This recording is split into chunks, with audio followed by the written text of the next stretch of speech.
4 மூப்பர்களும் 4 ஜீவன்களும் ஓய்வில்லாமல் ஆராதிக்கும் எங்கள் உன்னதமான தேவனே, நாங்களும் உம்முடைய இரத்தத்தினால் கழுவப்பட்டவர்களாய் உம்மை ஆராதிக்க வருகிறோம்.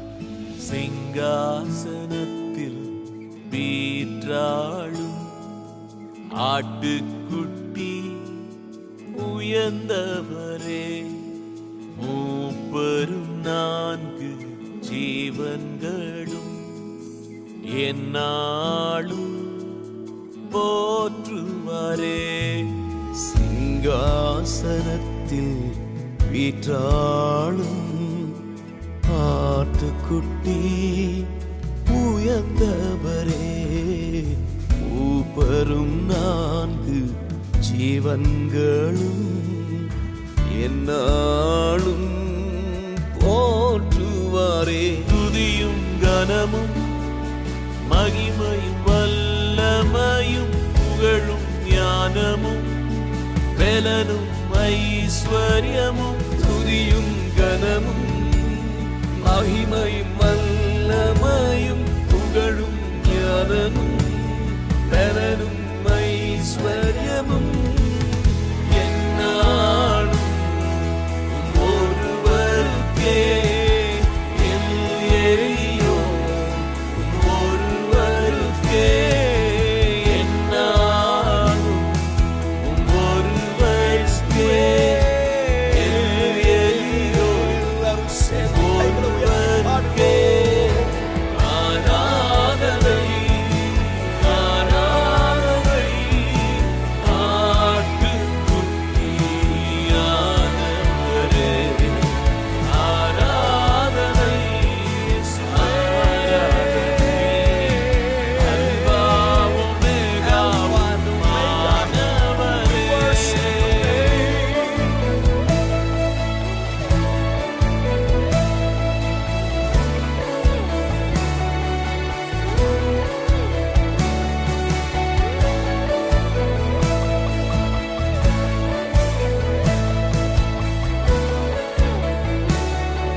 கோடான கோடி பரமசேனை தொழுதிடும் எங்கள் தூயவரே, பரிசுத்தனாக்கி உமக்கு முன் துதிகள் பாட நிறுத்தினீரே. கோடான கோடி பரமசேனை தொழுதிடும் எங்கள் தூயவரே, பரிசுத்தனாக்கி உமக்கு முன் துதிகள் பாட நிறுத்தினீரே. துதியும் கனமும் மகிமையும் வல்லமையும் புகழும் ஞானமும் பலனும் ஐஸ்வர்யமும் ஒருவருக்கே எலியோன், ஒருவருக்கே என்னாலும் ஒருவருக்கே எலியோன், ஒருவருக்கே.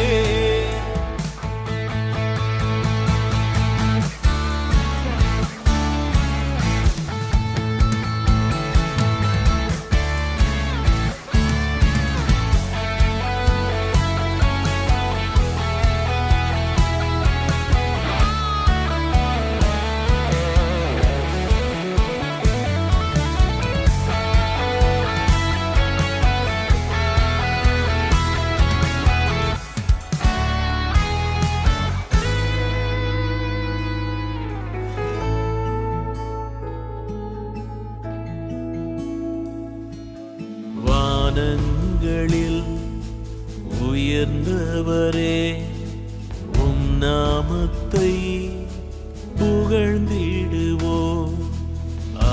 ஆவியோடும் உண்மையோடும் முழு மனதாய் துதித்திடுவோம்.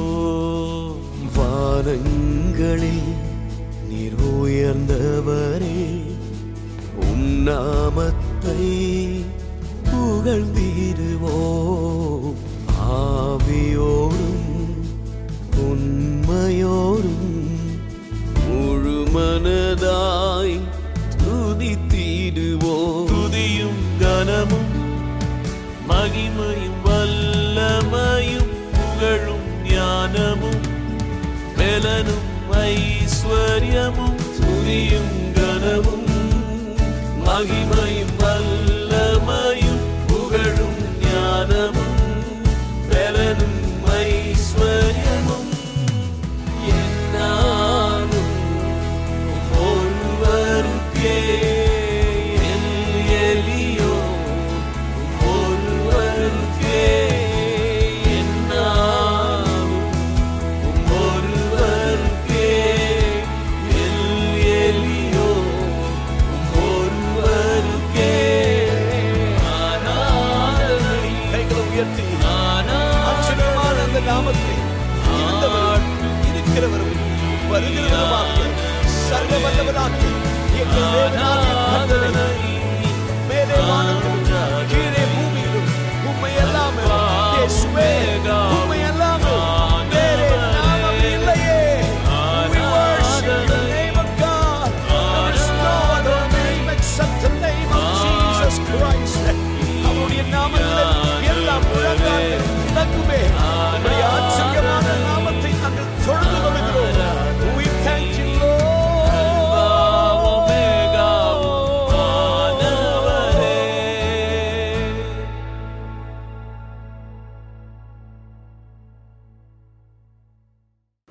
கர்த்தருடைய நாம மகிமைப்படுவதாக. இந்த நல்ல கேர்சல் செய்தியை நாம் தியானிக்க இருக்கிறோம். சென்ற வாரம் நாம் பார்த்த காரியம் திமிர்வாதக்காரனை எப்படி இயேசு சுகப்படுத்தினார் என்று சொல்லி நாம் பார்த்தோம். அந்த சம்பவத்திலிருந்து இன்னும் சில காரியங்களை நாம் கற்றுக்கொள்ளப் போகிறோம். முதலாவது மார்க்கு 2ஆம் அதிகாரம் 7-8 வசனங்களை நாம் வாசிக்க கேட்போம். இயேசு அவர்கள் விசுவாசத்தை கண்டு திமிர்வாதக்காரனை நோக்கி, மகனே, உன் பாவங்கள் உனக்கு மன்னிக்கப்பட்டது என்றார். இவன் இப்படி தேவதூஷணம் சொல்லுகிறதென்ன?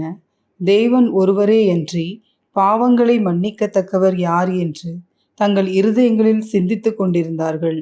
ஸோ இந்த இடத்துல நம்ம பார்க்குற காரியம், அவர்கள் இருதயத்தில் சிந்தித்து கொண்டிருந்தார்கள், அதை இயேசு தன்னுடைய ஆவியில் அறிந்தார் என்று சொல்லி நாம் பார்க்கிறோம். ஆகிய ஒரு மனிதனுடைய சிந்தனைக்குள்ள எப்படிப்பட்ட சிந்தனை போய்கொண்டு இருக்கிறது என்று சொல்லி நம்மளால் கண்டுபிடிக்க முடியாது. ஏனென்றால் வெளியில் அவங்க சிரித்து கொண்டு இருக்கலாம், இல்லை உள்ளுக்கு அவர்கள் அந்த மனிதனை குறித்து ஒரு கோபமான ஒரு சூழ்நிலையில் கூட இருக்கலாம். ஆனால் இந்த இடத்துல நாம் பார்க்கிறோம், இயேசு ஒரு மனிதனுடைய சிந்தனையை அறிந்து கொள்ள வல்லமை உள்ளவராய் அவர் இருந்தார் என்று சொல்லி. சங்கீதம் 139 6ஆம் வசனத்துக்கு கூட நம்ம வாசிக்கும்போது நாம் அறிந்து கொள்ள முடியும், இயேசு அவர் நம்மை அறிந்திருக்கிறார், நம்முடைய சிந்தனைகளை அறிந்திருக்கிறார். நாம் வாசிக்க கேட்போமா? இந்த அறிவு எனக்கு மிகுந்த ஆச்சரியமும் எனக்கு எட்டாத உயரமுமாய் இருக்கிறது. ஸோ இந்த பகுதியில் நம்ம பார்க்கும்போது ஆண்டவர் நம்முடைய நினைவுகளை அவர் அறிந்திருக்கிறார் என்று சொல்லி நாம் தெளிவாய் நாம் புரிந்து கொள்கிறோம். நாம் எப்படிப்பட்ட எண்ணத்தை உடையவர்களாய் இருக்கிறோம் என்று நாம் அதை வாயத்திலிருந்து பேசுவதற்கு முன்பாகவே அவர் அறிந்திருக்கிறார் என்று சொல்லி இந்த இடத்துல வசனத்தில் நம்ம பார்க்கிறோம். யோவான் 2ஆம் அதிகாரம் 23 முதல் 25 வசனத்திலும் நாம் அதை பார்க்க முடியும். வாசிக்க கேட்போம்.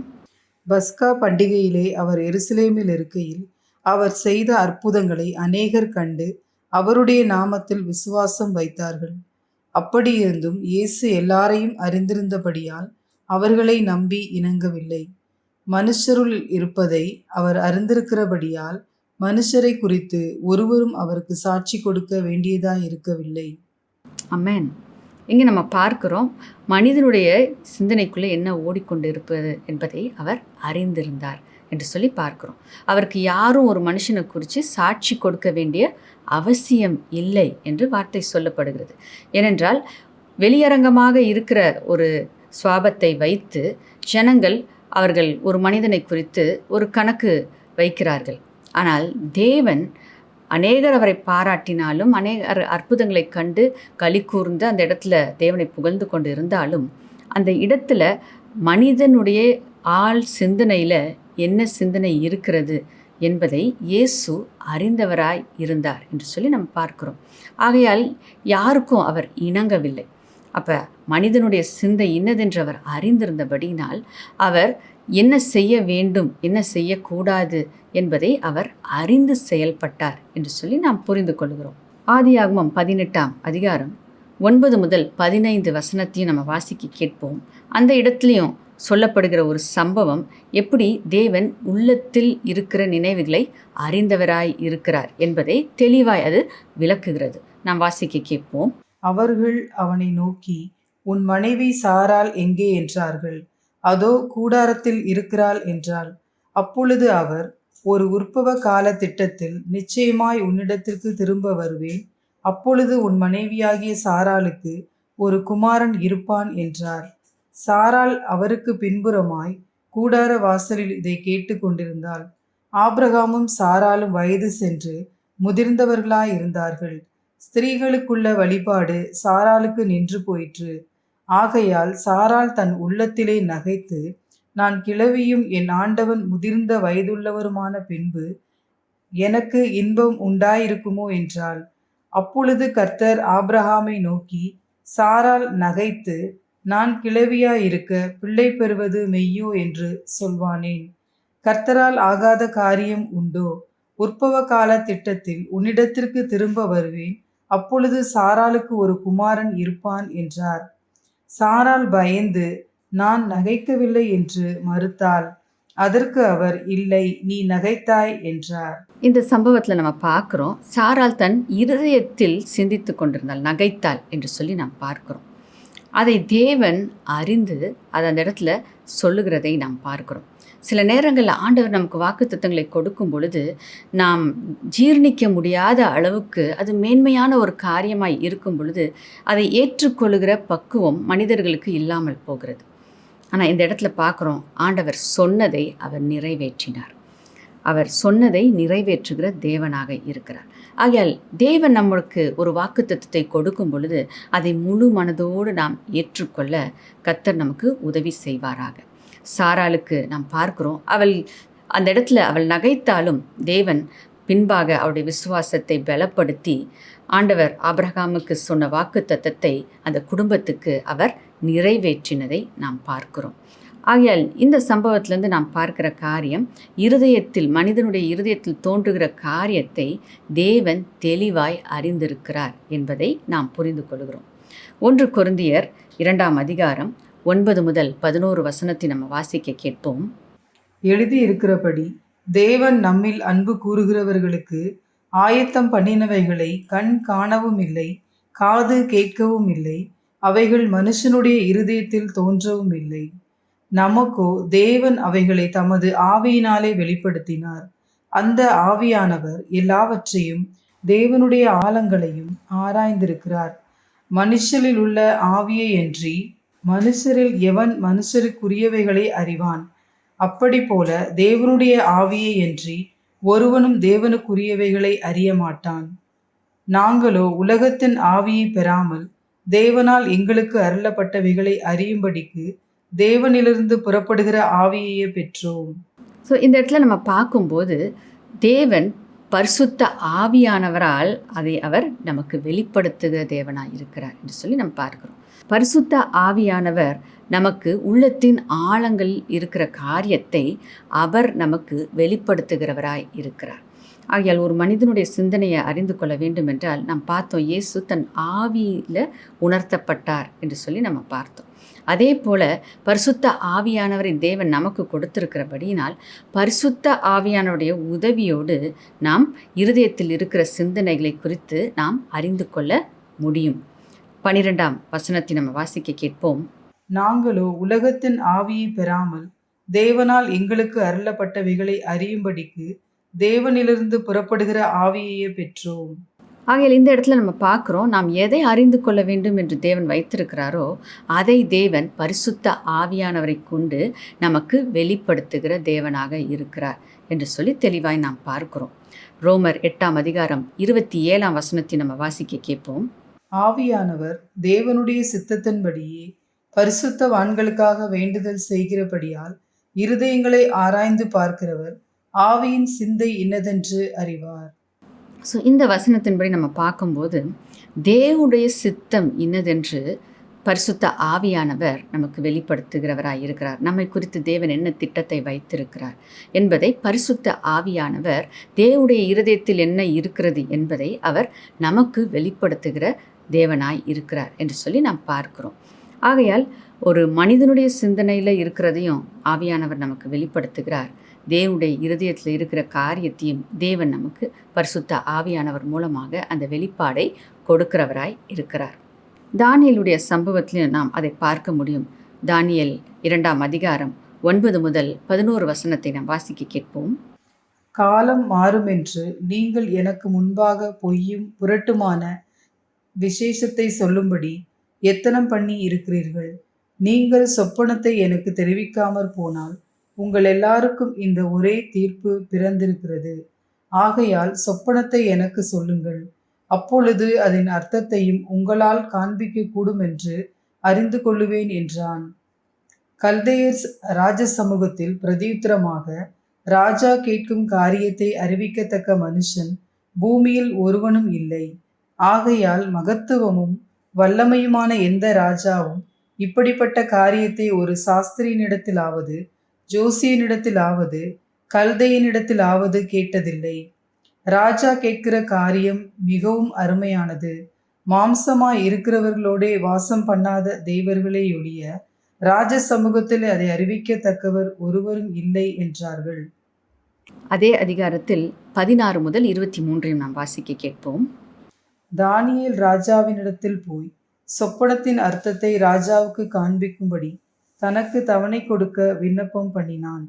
பின்பு தானியேல் தன் வீட்டுக்கு போய் தானும் தன் தோழரும் பாபிலோனின் மற்ற ஞானிகளோடு கூட அழியாதபடிக்கு இந்த மறைபொருளை குறித்து பரலோகத்தின் தேவனை நோக்கி இரக்கம் கேட்கிறதற்காக அனனியா, மீஷாவேல், அசரியா என்னும் தன்னுடைய தோழருக்கு இந்த காரியத்தை அறிவித்தான்.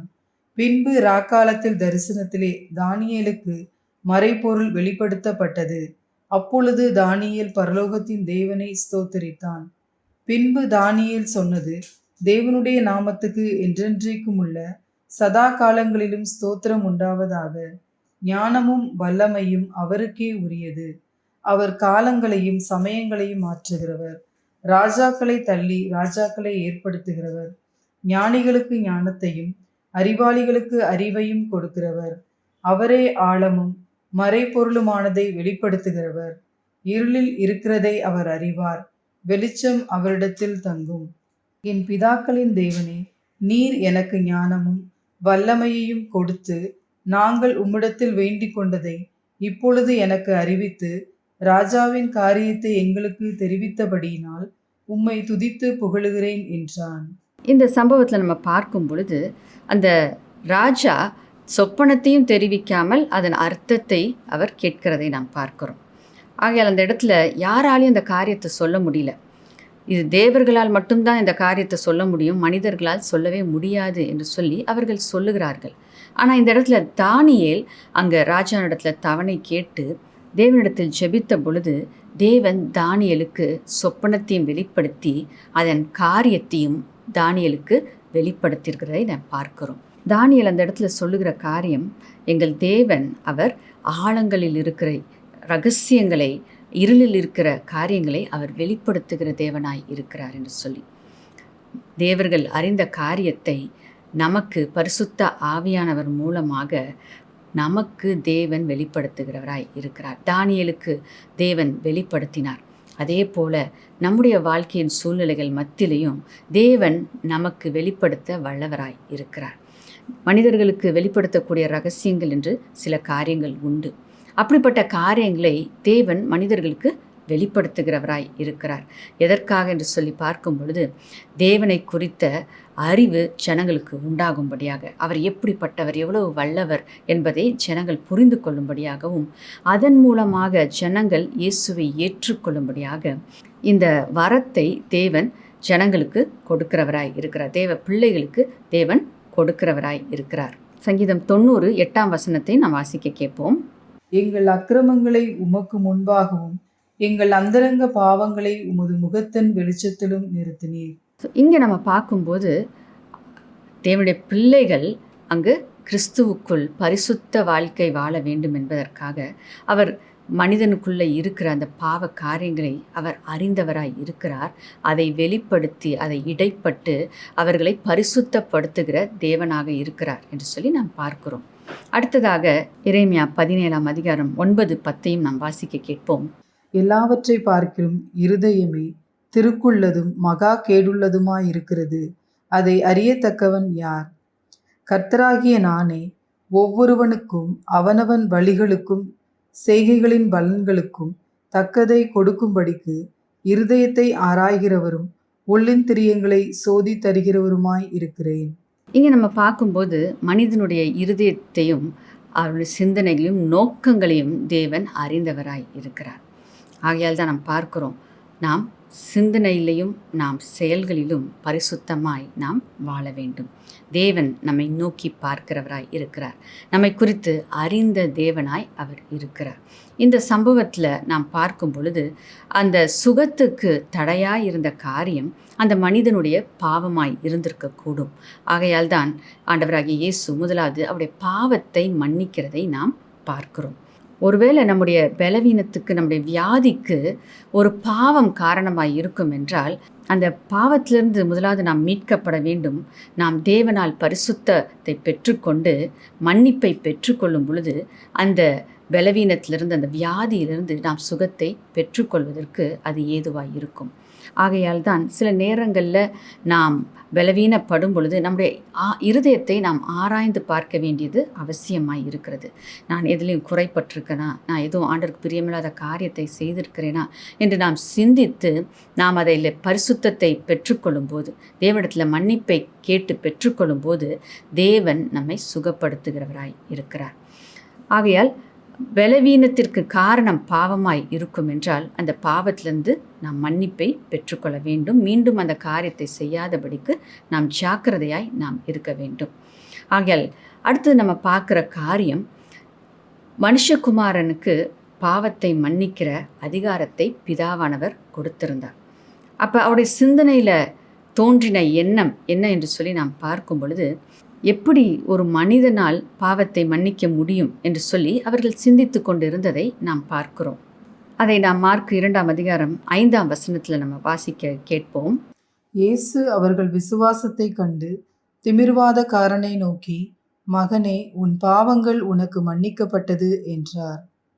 மார்க் 1ஆம் அதிகாரம் 1ஆம் வசனம் மற்றும் 11ஆம் வசனத்தை நாம் வாசிக்க கேட்கலாம். தேவனுடைய குமாரனாகிய இயேசு கிறிஸ்துவினுடைய சுவிசேஷத்தின் ஆரம்பம். அன்றியும் நீர் என்னுடைய நேசகுமாரன், உம்மில் பிரியமாயிருக்கிறேன் என்று வானத்திலிருந்து ஒரு சத்தம் உண்டாயிற்று. இங்கே நம்ம பார்க்கும்போது இயேசு கிறிஸ்து தேவனுடைய குமாரன் என்கின்றதை உறுதிப்படுத்தப்படுகிறதை நாம் பார்க்கிறோம். ஆகையால் தேவன் மனுஷகுமாரனாக வந்து இங்கே பிறந்திருந்தாலும் அவர் தேவனுடைய குமாரனாய் இருக்கிறபடியினால் பாவங்களை மன்னிக்கிற அதிகாரத்தை பிதாவானவர் ஆண்டவராகிய இயேசு கிறிஸ்துவுக்கு கொடுத்திருந்தார். அதுதான் நம்ம புரிந்து கொள்ள வேண்டிய காரியமாக இருந்தது. அன்றைக்கி அவர்களுக்கு அந்த வெளிப்பாடு இல்லை.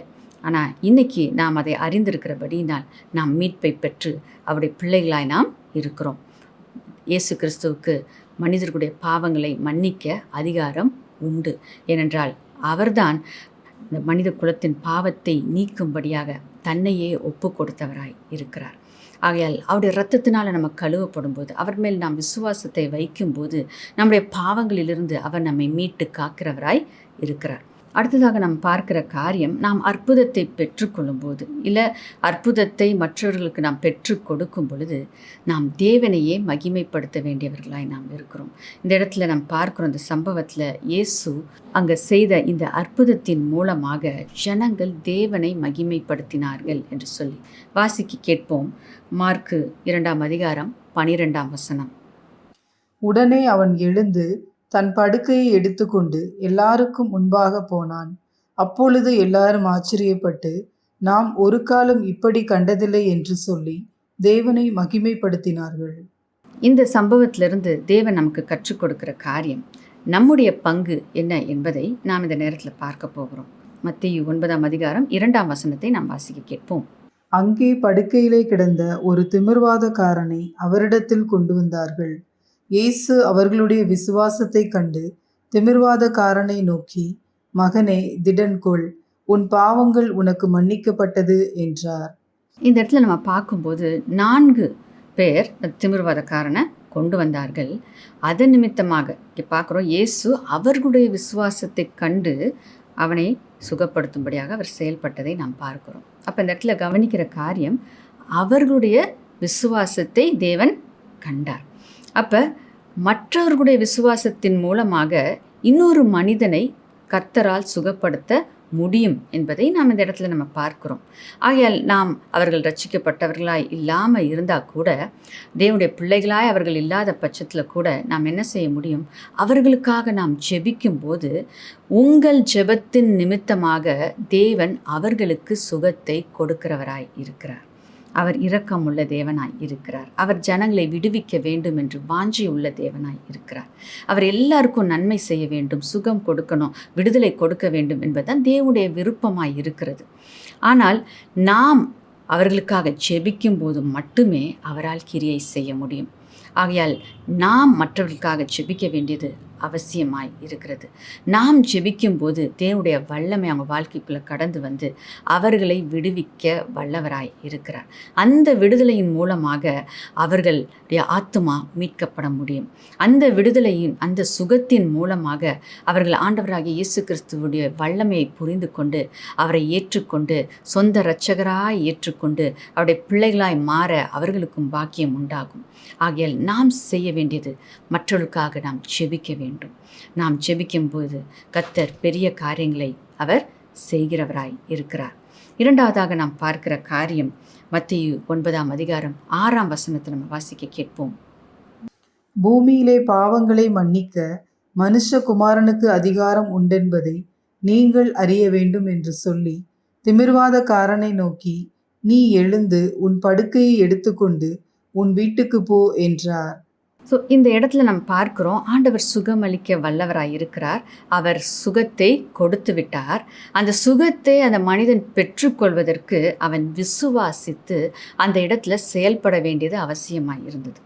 ஆண்டவர் கொடுத்த சுகத்தை அவன் சுதந்திரித்து கொள்ளும்படியாக இயேசு அங்கே சொன்ன காரியம், நீ உன் படுக்கையை எடுத்துக்கொண்டு எழுந்து போ. அப்போ அந்த இடத்துல பார்க்குறோம், அவனுடைய விசுவாசத்தின் செயல் அங்கு அவனுக்கு விடுதலையை கொடுத்தது. ஆண்டவர் கொடுத்த சுகத்தை அவன் விசுவாசித்தான். நீ எழும்பி உன் படுக்கை எடுத்துகிட்டு போன்னு ஆண்டவர் சொன்னப்போ அவன் விசுவாசித்து அதை செயல்பட்ட பொழுது தான் அவனுடைய சரீரத்தில் அந்த சுகம் வெளிப்பட்டது. ஸோ சில அற்புதங்களில் ஆண்டவர் கட்டளைகளை கொடுக்கிறார். அவருடைய பகுதியை அவர் செய்துட்டு நாம் விசுவாசித்து சில காரியங்களை செய்ய வேண்டும் என்று அவர் காத்திருக்கிறார். அப்படியாக நாம் விசுவாசித்து செயல்படும் போது தான் அந்த அற்புதத்தை நாம் சொந்தமாக்கி கொள்ள கூடும். ஆகையால் நாம் விசுவாசத்தில் செயல்பட வேண்டும் என்று தேவன் விரும்புகிறார். அவர் சுகத்தை கொடுத்துட்டார். அதில் ஆண்டவருக்கு சுகத்தை கொடுக்க வல்லமை உண்டு. இன்றைக்கி நம்ம பார்க்கும்போது ஏற்கனவே சிலுவையில் அவர் எல்லா வியாதி, சாபம் எல்லாவற்றையும் அவர் சுமந்து தீர்த்து விட்டார். இன்றைக்கி சுகம் நம்ம கையில் இருக்குது. நாம் விசுவாசித்து அதை நாம் சுதந்திரித்து கொள்வோம் என்றால் நிச்சயமாய் நாம் சுகமாய் வாழ முடியும். நம்முடைய வியாதிகளிலிருந்து நாம் விடுதலையை பெற்றுக்கொள்ள முடியும். அப்போ நம்முடைய விசுவாசத்தின் பங்கு தான் இப்பொழுது அவசியமாய் இருக்கிறது. ஏனென்றால் இயேசு சிலுவையில் சகலவற்றையும் செய்து முடித்து விட்டார். நமக்கு சுகத்தை பெற்று கொடுத்து விட்டார். அதை விசுவாசித்து நாம் பெற்றுக்கொள்ளும் போது அதை முழுமையாய் நம்முடைய வாழ்க்கையில் நாம் அனுபவிக்க முடியும். அந்த விசுவாசம் பலவீனமாக இருக்கிற உங்கள் ஒவ்வொருவருக்கும் அவசியமாய் இருக்கிறது. அந்த விசுவாசம் இருக்கும் என்றால் நாம் பலவீனப்பட வேண்டிய அவசியமே இல்லை. நாம் வியாதியினால் கஷ்டப்பட வேண்டிய அவசியமே இல்லை. தேவன் நம்மை விடுவிக்கிறவராய், சுகப்படுத்துகிறவராய் அவர் இருக்கிறார். விசுவாசிப்போம், செயல்படுவோம். கடைசியாக இதே வசனத்தில் நாம் பார்க்கிற காரியம், அந்த இடத்துல பார்க்குறோம், ஆண்டவராகிய இயேசு சொல்லுகிறார், உன் படுக்கையை எடுத்துக்கொண்டு போ. நீ எழுந்து போ அப்படின்னு ஆண்டவர் சொல்லியிருந்திருக்கலாம். ஆனால் ஆண்டவர் அங்கே சொல்கிறார், நீ எழுந்து போ, நீ சுகமாயிட்ட, நான் உன்னை சுகப்படுத்திட்டேன், உனக்கு பலன் வந்துருச்சு. ஆகையால் நீ என்ன செய்யணும்? உன்னுடைய காரியங்களை நீ செய்ய வேண்டும். தேவன் ஒழுக்கத்தை அந்த இடத்துல கற்றுக் கொடுக்கிறதை பார்க்கிறோம். அந்த படுக்கை அப்படியே அங்கே கடந்துச்சுன்னா யார் எடுப்பா? அந்த மனிதன் அதை எடுத்துக்கொண்டு போகும்படியாக இயேசு கட்டளை கொடுக்கிறதை நாம் பார்க்கிறோம். ஆகையால் அந்த ஒழுக்கத்தையும் தேவன் அந்த இடத்துல அந்த மனிதனுக்கு கற்றுக் கொடுக்கிறார். அதன் மூலமாக நமக்கும் கற்றுக் கொடுக்கிறார். ஒரு காரியத்தை நம்ம செய்கிறோன்னா அதை முழுமையாய் செய்து முடிக்க வேண்டும். அதை என்னென்ன காரியங்கள் நம்ம எடுத்த இடத்துல நம்ம காரியங்களை வைக்கணும். ஒரு அறையில் போய் நம்ம லைட் ஃபேனை போட்டோன்னா திரும்பி வரும் பொழுது அதை நாம் அணைத்து விட்டு வர வேண்டும். இல்லை சில நேரத்தில் நம்ம போகும்போது வேற ஒருத்தவங்க இருந்திருக்கலாம், ஆனால் நம்ம வெளியே வரும்போது யாரும் இல்லை, ஆனால் நான் போடலை அப்படின்னு சொல்லிட்டு நம்ம வெளியே வருகிறது அல்ல. சிறு பிள்ளைகள் இடத்துல நம்ம சில நேரத்தில் சொல்லும்போது நான் போடவே இல்லையே அப்படின்பாங்க. அப்படி அல்ல, நான் வரும்போது அங்கே லைட் ஃபேன் ஓடிச்சுன்னா நம்ம அதை அணைத்து வர வேண்டும். இதெல்லாம் சின்ன சின்ன காரியங்கள். அப்போ படுக்கையை எடுத்துக்கொண்டு போ என்று ஆண்டவர் சொல்லுகிறார் என்றால் நம்ம படுக்கையை நம்ம எழும்பும் போது அதை நம்ம சரிப்படுத்தி விட்டு நாம் எழும்பி வர வேண்டும். ஸோ இப்படிப்பட்ட ஒழுக்கங்களை தேவன் விரும்புகிறார். அதை நமக்கு கற்றுக் கொடுக்கிறவராய் இருக்கிறார். ஆகையால் நாம் சுகத்தை பெற்றுக்கொள்ளும்போது, பலனை பெற்றுக்கொள்ளும்போது நாம் செய்ய வேண்டிய காரியங்களை, தேவன் நம்மிடத்திலிருந்து எதிர்பார்க்கிற காரியங்களை நாம் செய்கிறவர்களாய் நாம் இருக்க வேண்டும். ஆகையால் தேவனிடத்திலிருந்து நாம் கற்றுக்கொள்ளுகிற காரியம், ஒழுக்கத்தை கற்றுக்கொள்ளுகிறோம். விசுவாசிக்கும் போது நாம் அற்புதத்தை பெற்றுக்கொள்ள முடியும் என்பதை நாம் கற்றுக்கொள்கிறோம். தேவன் அவர் நம்முடைய பாவங்களை மன்னிக்க வல்லவராய் இருக்கிறார் என்பதை நாம் புரிந்து கொண்டிருக்கிறோம். அது மட்டுமல்ல, அவர் இருதயங்களை ஆராய்ந்து அறிகிற தேவனாய் இருக்கிறார். நீங்கள் இப்போ என்ன யோசிச்சுட்டு இருக்கீங்கன்றதை ஆண்டவர் அறிந்திருக்கிறார். அதே நேரத்தில் நம்ம பார்க்குறோம், மற்றவருடைய சிந்தனையில் இருக்கிற காரியத்தையும் பரிசுத்த ஆவியானவர் நமக்கு வெளிப்படுத்துகிறார். ஏனென்றால் அந்த ஆத்துமாவை மீட்கும்படியாக ஆண்டவர் செயல்படுகிறவராய் இருக்கிறார். ஆகையால் இந்த நேரத்தில் இந்த வார்த்தைகளுக்காக ஆண்டவருக்கு நம்ம நன்றி சொல்லலாம். அப்பா, உமக்கு நாங்கள் நன்றி செலுத்துகிறோம். இப்பொழுதும் கர்த்தாவே, இந்த சத்தியங்கள் மூலமாக எங்களை நீர் பலப்படுத்தி இருக்கிறதற்காக நன்றி. நாங்கள் கற்றுக்கொண்ட இந்த சத்தியங்களை நாங்கள் செயல்படுத்த பரிசுத்த ஆவியானவர் நீர் எங்களுக்கு உதவி செய்வீராக என்று நாங்கள் ஜெபிக்கிறோம். அப்பா, உங்களுடைய கிருபைக்காக நாங்கள் நன்றி செலுத்துகிறோம் ராஜா. அப்பா, நீர் கர்த்தாவே நாங்கள் விசுவாசிக்கும்படியாய் விரும்புகிறீர். விசுவாசித்து செயல்படுகிறவர்களாய் நீர் எங்களை கர்த்தாவே மாற்றி இருக்கிறதற்காக நன்றி செலுத்துகிறோம். தொடர்ந்து ஒழுக்கத்தை கற்றுக்கொண்டவர்களாக ஒழுக்கமாய் நாங்கள் காரியங்களை செய்ய அப்பா நீர் எங்களோடு இந்த நாளில் பேசியிருக்கிறீர். அதற்கு நாங்கள் எங்களை ஒப்பு கொடுக்கிறோம். அப்பா, எங்களுடைய இருதயங்களை அறிந்த தேவன், எங்களுடைய பாரங்களை அறிந்த தேவன், எங்களுடைய வேதனைகளை அறிந்த தேவன், எங்களுடைய சூழ்நிலைகளை அறிந்த தேவன், அப்பா நீர் எங்களுக்கு உதவி செய்கிற தேவனாய் இருக்கிறீரப்பா. அதற்காகவும் நாங்கள் நன்றி செலுத்துகிறோம் அப்பா. அது மட்டுமல்ல, மற்றவருடைய சிந்தனையில் இருக்கிற காரியங்களையும் நீர் பரிசுத்த ஆவியானவர் மூலமாக எங்களுக்கு வெளிப்படுத்தி அப்பா அதன் மூலமாக அவர்களுக்கு ஒரு நன்மை செய்யும்படியாக, ஒரு ஆசீர்வாதத்தின் வாய்க்காலாக எங்களை நீர் பயன்படுத்த முடியும் என்று இந்த நாளில் நீர் சொன்ன அந்த வார்த்தைக்காகவும் நாங்கள் நன்றி செலுத்துகிறோம் அப்பா. எங்களை நாங்கள் அர்ப்பணிக்கிறோம் ராஜா. எங்களையும் நீர் பயன்படுத்துவீராக என்று உடைய கரத்தில் நாங்கள் கொடுக்கிறோம் அப்பா. அப்பா, வாஞ்சியோடு கேட்கிற ஒவ்வொருவருக்கும் பரிசுத்த ஆவியானவர் அப்படிப்பட்ட கிருபை நீர் கொடுப்பீராக அப்பா. மனிதர்களுடைய சிந்தனையில் இருக்கிற ரகசியங்கள், ஆழங்களை நீர் வெளிப்படுத்துவீராக. அதன் மூலமாக அநேக ஆத்துமாக்கள் ரட்சிப்புக்குள்ள கடந்து வர அப்பா நீர் ஒவ்வொருவரையும் பயன்படுத்துவீராக என்று நாங்கள் ஜெபிக்கிறோம் அப்பா. பலவீனத்தோடு அப்பா வியாதியோடு இருக்கிறவர்களுக்காக நாங்கள் ஜெபிக்கிறோம். உம்முடைய சுகமளிக்கும் கரம் அவர்களை தொடட்டும் அப்பா. அப்பா, அவர்களுடைய விசுவாசத்தில் அவர்கள் இப்பொழுது எழும்பி நிற்கும் பொழுது, விசுவாசத்தில் கர்த்தாவே அவர்கள் நிலைத்து நிற்கும் பொழுது உம்முடைய சுகமளிக்கும் வல்லமை அவர்களை தொடுவதாக என்று நாங்கள் ஜெபிக்கிறோம். இயேசுவின் நாமத்தினால சுகம் உண்டாகட்டும் என்று நாங்கள் ஜெபிக்கிறோம் அப்பா. நீர் சுகத்தை கொடுக்கிறதற்காக நன்றி அப்பா. சிலுவையில் எங்களுக்காக அப்பா எல்லா வியாதிகளையும் சுமந்து தீர்த்து விட்டீர் என்று நாங்கள் விசுவாசிக்கிறோம். இயேசுவின் நாமத்தினால் அந்த சுகத்தை இப்பொழுதே ஒவ்வொருவருக்காகவும் நாங்கள் எடுத்துக்கொள்கிறோம் அப்பா. நீர் சுகப்படுத்தி விட்டதற்காக நன்றி செலுத்துகிறோம். உங்களுடைய நாமம் மாத்திரம் மகிமைப்படுவதாக. இயேசுவின் நாமத்தில் பிதாவே, ஆமென். நாம் சேர்ந்து சொல்லலாம். என் ஆத்துமாவே கர்த்தரை ஸ்தோத்திரி, என் முழு உள்ளமே அவருடைய பரிசுத்த நாமத்தை ஸ்தோத்திரி. என் ஆத்துமாவே கர்த்தரை ஸ்தோத்திரி, அவர் செய்த சகல உபகாரங்களையும் மறவாதே. ஆமென், ஆமென். நாம் சுகத்தை பெற்றுக்கொண்டு மற்றவர்களுக்கும் சுகத்தை பெற்றுக் கொடுப்போமாக. அநேகருடைய ஆத்துமாக்களை நாம் ஆதாயம் பண்ணும்படியாக தேவனுடைய கிருபையை, பரிசுத்த ஆவியானுடைய வரத்தை பெற்றுக்கொண்டு செயல்படுவோமாக. கர்த்தர் உங்களை ஆசீர்வதிப்பார்.